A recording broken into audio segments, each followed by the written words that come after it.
Então entramos agora na competência 4, né? Vamos falar sobre redes sociais na educação e começar sobre como a gente pode utilizar as redes sociais na condução de aula. Você pode estar aí acompanhando e percebendo que existem tendências pedagógicas hoje que apontam que a utilização de multimeios didáticos são importantes para que alunos aprendam. A pirâmide da aprendizagem vai ser um tópico muito interessante que aí na competência 4 a gente vai discutir como é o processo de aprendizagem de alunos. Isso vai te ajudar como professor a evoluir sempre nessa condução na sala de aula online. Bem como aqui o SEL, que é o Social and Emotional Learning. Essa é uma metodologia internacional que são aplicadas os atributos, como os alunos aprendem e como eles conseguem interagir nesses ambientes virtuais. Vamos falar também dos benefícios de curto e longo prazo nesse vídeo e como usar a rede social a favor da sua aprendizagem e da aprendizagem dos alunos. Começando aqui, a gente tem duas técnicas que eu percebo que vai ser muito interessante trabalhando as tendências pedagógicas.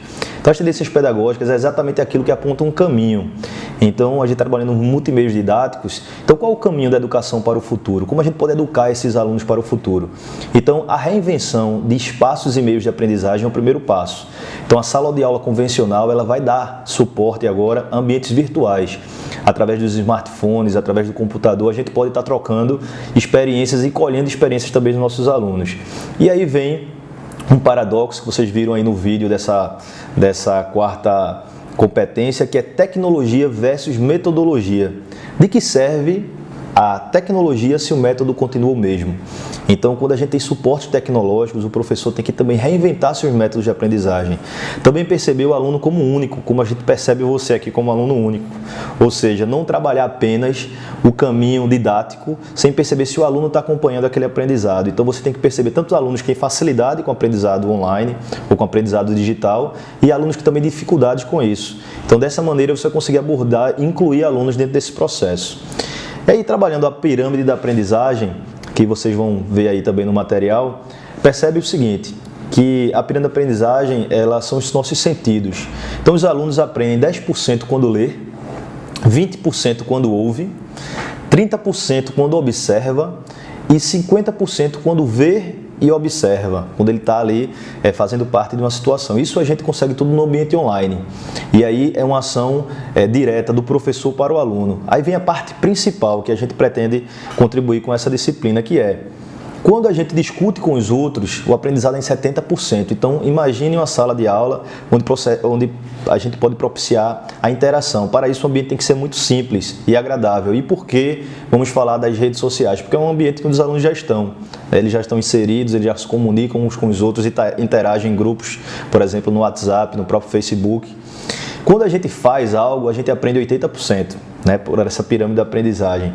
E quando a gente ensina os outros, são 95%. Aí você já empodera, faz com que ele gere o próprio conteúdo, que ele consiga passar com sua linguagem própria para aquela pessoa que está aprendendo.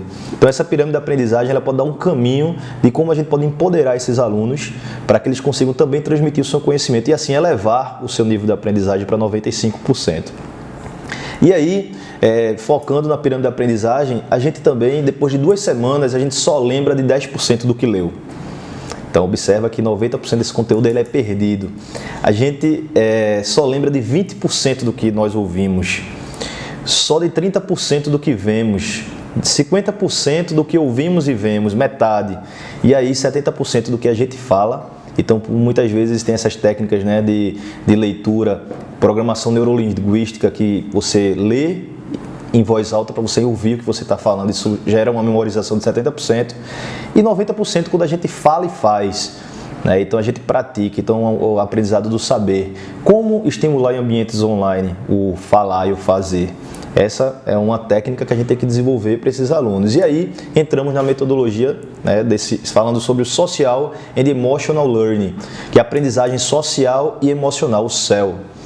Então, a pesquisa mostra que o SEL não só melhora a realização de média de 11 pontos percentuais, mas também aumenta o comportamento pró-social, tais como bondade, partilha, empatia, melhora a atitude de alunos em relação à escola e reduz a depressão e o estresse.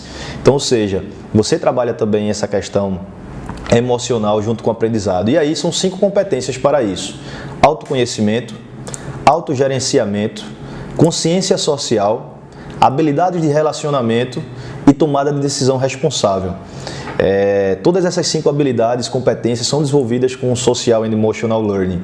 E ao longo prazo e a curto prazo a gente percebe alguns benefícios, entre eles alunos que sabem que podem gerir-se, então eles têm a capacidade na vida diária, já que o EAD é uma aprendizagem individual, ele consegue perceber a possibilidade de autogerenciamento, porque o aprendizado dele depende dele.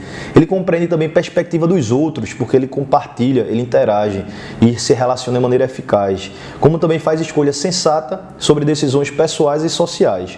Outros benefícios ainda incluem atitudes mais positivas em relação a si mesmo, porque ele percebe que ele é o ator da sua aprendizagem, comportamento social mais positivo, redução de problemas de conduta, a angústia emocional diminui porque ele se sente percebido, ele sabe que o aprendizado dele é junto com o outro, com a dificuldade do outro, ele aprende com a dificuldade do seu colega e os resultados em testes são melhorados em relação a notas de assiduidade.